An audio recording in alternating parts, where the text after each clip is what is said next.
Welcome back to Take Your Breath Away. I am Mike, and here together with me is my podcast partner, Cham. If you haven't watched our first episode, pause this video because you've just missed out on a lot of fun and information. So check it out and come back to this episode. And for those of you who watched our previous episode, welcome back. Today, me and Cham will give you all the information needed, reflecting to our topic and title. That's right. And for today, we will be discussing the financial aspect in vaping with the title, Let's Get Down to Business, the Vaping Industry. Kaya Cham, let's get down to business. But before we get started, we will give a quick recap on our previous episode. So we discussed what vape is, who the target audience is, and the mental and oral effects that vaping has. Grabe, masyadong quick naman yung recap mo. Let's spill some details a bit for the recap. So, vape is an electronic cigarette. It's a device that warms a liquid to produce vapor that you inhale, while vaping naman is the process of doing it. Moreover, advertising for e-cigarettes has been heavily aimed at adolescents, as well as teenagers. They were the target audience for everything, including the billboards, the packaging, and the actual product. From the Philippines alone, an estimated of around 2.7 million Filipinos use e-cigarettes or vaping devices. But talking about advertisements, Cham, I think this hints towards the roles of big corporations, no? Towards the Mm, vaping as a whole.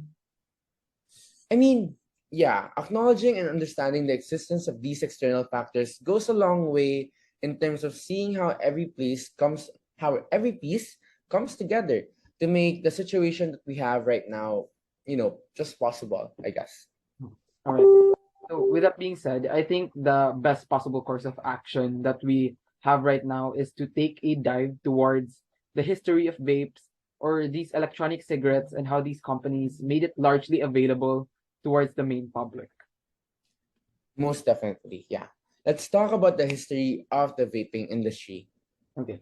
So given that we're in this topic, let's go straight towards its origins. As you've heard time and time again from this show, vaping started out as a safe alternative to smoking your traditional combustible cigarettes. These e-cigarette companies took a start towards the industry by trying to promote their business as a safe alternative to what we already consider by a lot of people as one of the most dangerous vices out there, which is smoking.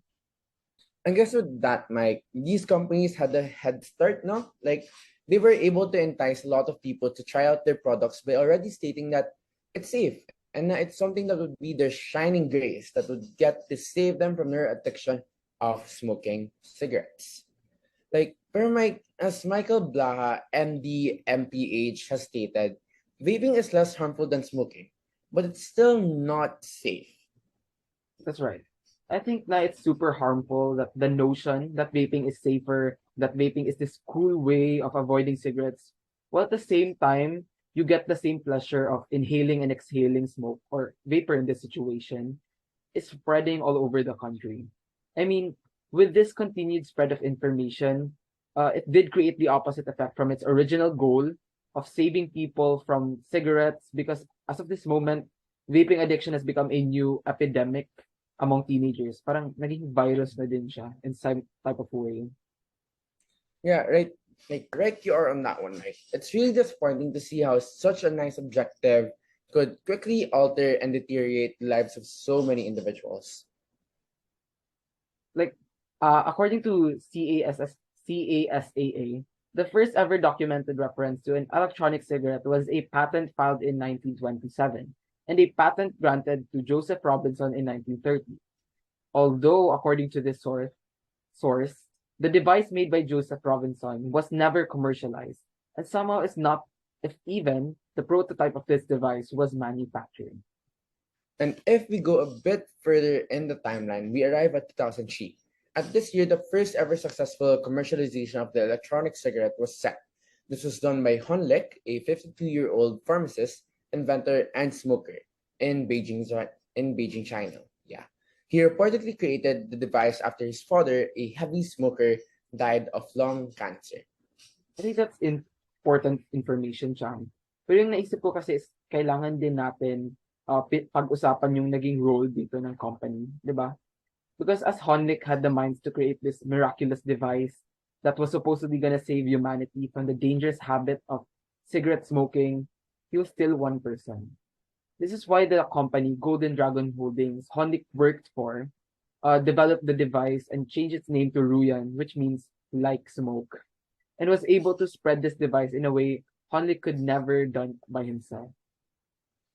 Mm, I mean, yeah, that's great information. I think the capabilities of one person is really limited by just everyday things. Like you can't do a lot of things by just being yourself or just being one person. So again, it's not smoke, it's like smoke. Anyway, e-cigarettes and the act of vaping mic has come a long way. See to it our situation as of now, or today, where the World Health Organization, or WHO, has proclaimed that it does not consider electronic cigarettes to be a legitimate smoking cessation aid, and demanded that marketers immediately remove from their materials any suggestions that the WHO considers electronic cigarette smoking as safe and effective. Definitely so. Ang laki din ng pinagkaiba ng professional perspective, no, when it comes to vapes. If we go through a more relative and local context, according to Philstar on July 30, 2022, so this is actually fairly recent, Dr. Markar Limpton told the chiefs on One News, we are now going into the vaping epidemic, and we know that there is really going to be a vaping epidemic because the 13 to 15-year-old Filipino children, 40% of them are already using vapes. I guess, Mike, that this really highlights how society is currently facing vape gadgets. Like it has become really widespread that it becomes a talk of the news. And again, according na dun sa sinipe mo na sinabi ni Dr. Limpin, 40% of 13 to 15-year-old Filipino children are already using vapes. That number is a shocker, and that's for sure. And Sham, I think na this all circles back to the main topic that we have for this episode, the businesses behind the vaping industry. Kasi I have to ask you, how can vape gadgets be this successful in terms of influence and usage rates? Like, how come these many people already use it? When people talk about the business aspect of the vaping industry regarding teenagers, the marketing section is almost always a necessity in this discussion. Like people really talk and think about how the idea of the product goes from these big corporations that make these devices all the way down to its millions of consumers. Like how they market their products is often at the forefront of that certain type of discussion. It's also understandable why people are curious about how these companies can easily reach teenagers better than cigarette companies, because part of the social norm is that vices are not for kids. They never were. It takes one hell of an advertising and marketing campaign to break that norm. So for this episode, let's take a look at the different marketing tactics e-cigarette companies use to target the youth. Based from our papers here, Mike, it says that according to Truth Initiative, there are currently four prominent marketing tactics in the arsenal of these e-cigarette companies, like all of which can highly target the youth for their products. If I'm able to read this correctly, it states that these four include offering scholarships, creating a buzz on social media, sponsoring music festivals and events, and introducing appealing flavors in the e-cigarettes or the juice. Para sa akin lang ha, Mike, I think for these four, the most observable for me is yung sa social media and sa flavors. Like how about we center around these two? Okay, okay. Sige, pwede naman. So, I'll add on. So, pero kasi sa akin kasi, medyo halata naman na ang laki ng social media presence ng vape. Like, you could literally see ads of it. Maybe website ads that direct you to the vape company's official website, o kahit nga yung mga normal product advertisements na nire-release ng Shopee and other e-commerce platforms. I think na these give spotlights on these products and suggest to the youth that despite their lack of legality in terms of age, they still have the power and the option to choose whether or not they can actually use vapes. I couldn't agree more than that. Ngayon naman for the flavors, I think this was a topic na we very lightly brushed upon in episode 1. So for those who haven't watched that yet and skipped to this episode, we highly recommend that you also watch that. So going back, flavors of vapes are something that makes the act more approachable than ever. The different flavors give these teenagers a unique experience and more fuel towards their never-ending pursuit for answers for their curiosity. Kaya nga Mike like medyo nakakaano talaga siya, no? Nakaka-entice some people into actually trying out vape. And since these e-cigarettes also contain nicotine, a lot of times people don't stop after having their first puff. Dito ka makakita talaga ng iba't ibang tao na nag-try ng vape, ng iba just to compare the flavors, and also people who smell the mildly fragrant smell of the released vapor by these devices, which then spikes their interest to the act itself, trying it. Yeah, I guess, Mike, I know a lot of people who didn't continue smoking cigarettes due to the bad taste that it leaves in your mouth. Like, first gamit pa lang nila, sabi nila masyadong maano daw sa mouth, kaya parang ayaw na nila i-try. Now that these e-cigarettes move that boundary by giving that nice flavor at the end, I think that it's only safe to assume that that trend in vaping wouldn't die so soon. To give a better real-life basis and grounded context, let's take a case analysis of one of the world's biggest manufacturer and supplier of these vape gadgets to the general public, which is Juul. Okay, Gabriel. Okay, that I know. Juul is pretty well known as the Philippines. Oh, hindi ko alam yan. Sorry. Hindi ako medyo educated sa vape. Kaya I participated in this podcast. It's super Talaga, interesting and informative. Anyway, a brief description about Juul, according to our researchers.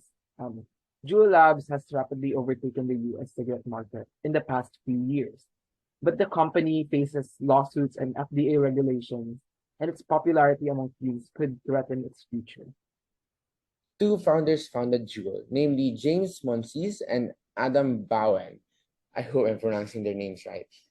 According to James Monsees, they have invested $30 million in youth prevention activities to keep teenagers away from their products. However, Juul's initial flawed marketing campaign, admittedly said by Monsees, escalated the problem. The marketing campaign was very different from other e-cigarette companies. At the same time, since it relied heavily on social media platforms and influencers, a space very much dominated by the youth and young adults. Nowadays, Juul has switched their marketing strategy. Like they have switched to focus more on testimonials from adult smokers who have switched to Juul instead of models. Another is they use appealing flavors. Before, Juul's flavors consisted of mango, fruit medley, cucumber, mint, and creme brulee. Grabe mo kung masarap yung mga yun Like may pa creme brulee pa nga sila eh. Pero it just shows na may ibang flavors talaga ng, vape. Usual nga eh. Anyway, according to Dr. Limpen from a Philstar article, said that in the vape bill, restrictions on flavor have been removed, unlike before, when it was limited to two flavors, which are tobacco and menthol. I mean, they were saying that as long as the flavor is not enticing to children, pero we all know that there are so many that are already doing so that makes it just so difficult. Like for example, kahit ako nga nung bata, ako kain talaga ako ng ice cream, kahit anong flavor pa yan. Basta ice cream. I think the same thing goes to vape na kahit parang ang weird ng flavor or you haven't tried it yet, my I want to try factor pa rin siya. Hindi nga siya, ano favorite ice cream flavor mo? Ikaw. No comment.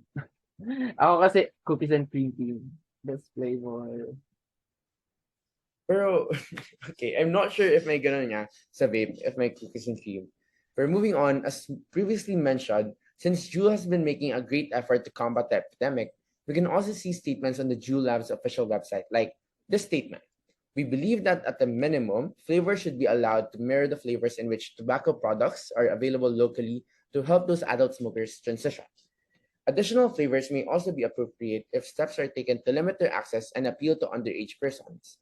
Any restrictions on ingredients should be based on sound science, realistic exposure levels, and consideration of their potential to promote adult transition from combustible cigarettes and of the relative risks to combustible cigarettes.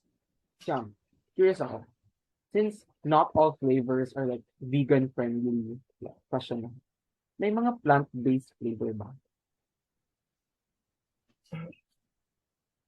I think meron naman. Like, I think there are peanut flavors, fruits and vegetable flavors, or pwede din nga yung mga herbs and spices eh. Ano? Actually, thanks for bringing that up, Mike. Meron lang ako naalala. Like, ano kaya yung effects ng vaping towards the environment? Not only like plant-based flavors, but in general. That's why we hope you stay tuned and keep on listening towards our podcast. Again, this is 3, 2, 1. Take your breath away. Right, and thank you for listening.